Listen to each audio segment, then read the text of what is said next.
Good morning. Today we're going to look at Deuteronomy 19 through 21.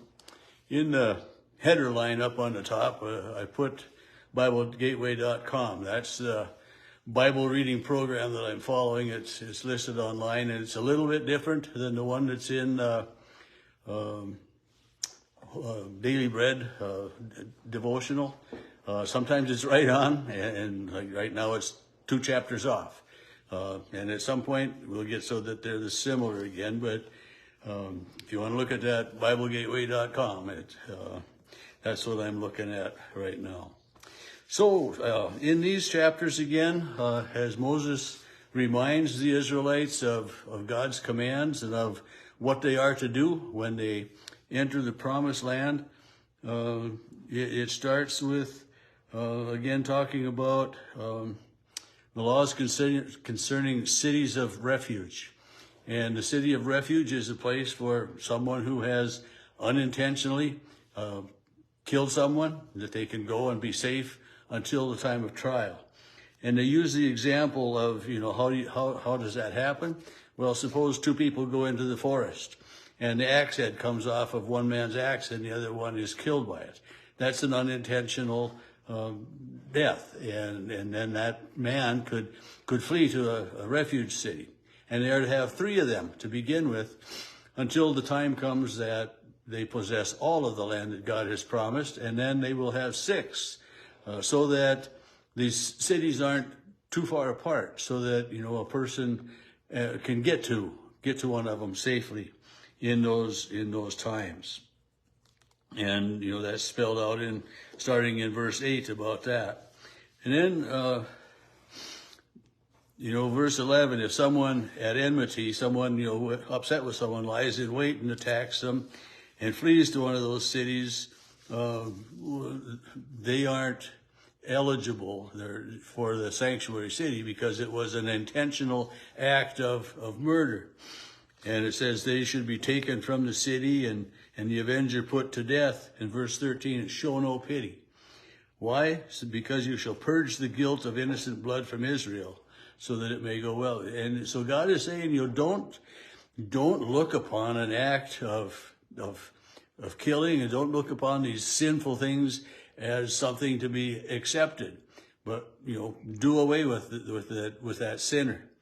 And verse 14, you must not move the boundaries of your neighbor's property. Respect those property lines. And we can hear of issues today with, people fighting over their property bounds. And I know, I know farmers that every year would say, well, just, dig a little, dig 3-4 feet over into the neighbor's field again this year. And, they encroach upon the others. But, God is saying, don't do that. Respect the property boundaries that way and everything else. Verse 15, a single witness will not suffice to convict a person of crime or wrongdoing, only on the evidence of 2 or 3. And again, it's that, one person can't, badmouth someone else and come to it.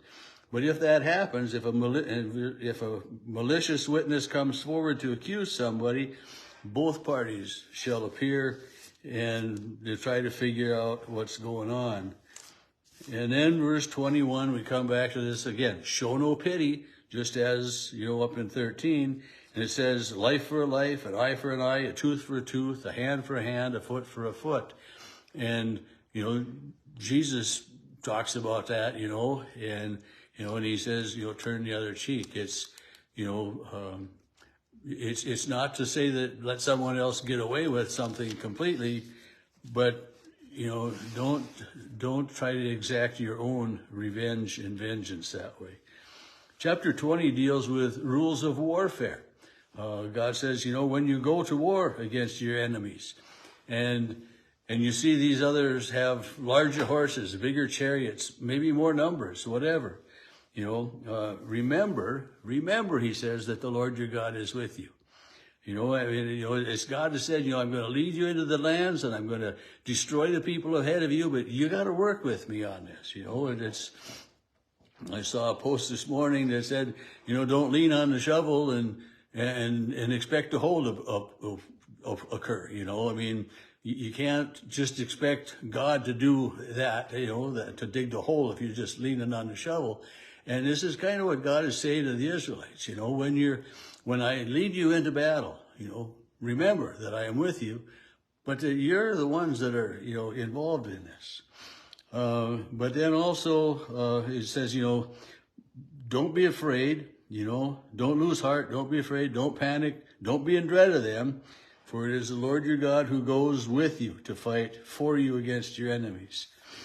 And you should have a priest and the official come and, you know, if somebody's built a house and they haven't done it, you know, so there are ways for certain people to be exempted from service, you know, certain instances that way.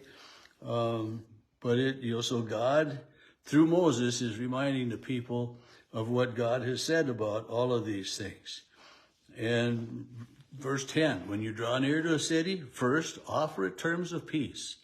You know, I mean, come to it and, you know, the Lord our God has said, this is ours, you know, and offer certain terms of peace. And if they accept that, and if they surrender to you, then everything is fine and good. But if not, then all the men shall be, you know, you shall strike down all the men. And again, it's just, I mean, it's just almost beyond my comprehension of the numbers of people that God is willing to have sacrificed for the sake of the Israelites. Talks about, you know, if they go to war that way, you put all the males to the sword. You can take for your booty the women, the children, the livestock, and everything else as spoils of war. But it's just, you know, the devastation that comes is there. And then verse 17 again, you shall annihilate them, totally destroy the Amorites, the Canaanites, the Perizzites, the Hivites, the Jebusites, you know, and these people will be no more. And we know that there were Canaanites, you know, in the land in the time of Jesus. There was the land of Canaan, and there were Canaanites, you know, the woman at the well, that was in Canaan, you know, and there was much animosity yet between the Israelites and the Canaanites and stuff. But, you know, so they didn't always, they seldom did everything that God had wanted them to. Talks about if you besiege a town, you know, don't cut down trees that bear fruit, you know, in order to build your weapons of, you know, your battering rams and your scaffolding and stuff that way. But if a tree doesn't bear fruit, then you can cut it down to use it, you know, for your armaments and for your siege works that way. Chapter 21 deals with some, you know, miscellaneous laws. You know, it starts out with, you know, if a person is found dead, you know, somewhere, and there's no evidence as to who may have done it, but yet very evident that it was foul play, you know, this person's, you know, you measure out, you take the, you know, the elders of the town nearest to where this body was found will take a heifer and make a sacrifice, you know, and, you know, it's spelled out, you know, in different ways as to what they are to do as when they discover something like that. That's, you know, and I'm sure things like that happened, but also, you know, people died of natural causes, and there were other things to do for that. And again, verse 10, when you go out to war against your enemies, and the Lord your God hands them over you, take them captive. You know, and then he talks about, you know, if you as a man see a beautiful woman you want as a wife, and I mean, it's, you know, it's how to care for her, and then what to do. You know, you can't sell her as a slave, you can't do, you know, but, you know, there's just some of these miscellaneous laws of how to treat others and how to be respectful that way. And then verse 15, if a man has two wives, which, I mean, it's just foreign idea for us to think about having two wives. For most, you know, there was some religions that would do that, but if a man has two wives, then, I mean, we think of so many instances in the Bible when, you know, a man had two wives or more wives, and, you know, he loved the second wife more than the first one. Well, the eldest son, whether it was of the wife that he didn't like or the one he did like, the eldest son was the one with a greater inheritance, and that person would get a double portion. And that's, kind of when we get into the New Testament again, Jesus, the parable of the prodigal son, when this prodigal son, the younger asks his dad for his share of the inheritance, his share would be 1/3 because the older brother would get 2/3.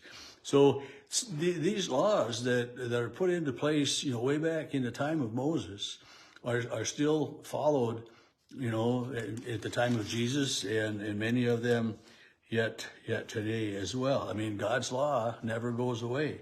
It is always what it is. And then the last part of chapter 21, when someone is convicted of a crime punishable by death and is executed, you must hang him on a tree. His corpse must not remain overnight. You shall bury him that same day. Anyone hung on a tree is cursed. Is under God's curse. And so this translates to Jesus. And we're a couple of weeks away from Easter. And Jesus, they hung him on a tree, on a cross, and he died a horrible, horrific death, the death of a cursed. And, and so here, way back in Deuteronomy, to be hung on a tree, and the cross qualifies that way, would be to be cursed. And then again, must not remain all night upon the tree. Joseph of Arimathea and Nicodemus came to take Jesus' body down, before sunset, before the Sabbath started, so that the body especially wouldn't be overnight and all day on the Sabbath. So there are a lot of things as we read through this Old Testament that we find coming into play in the life and times of Jesus Christ, and they impact us today just as well.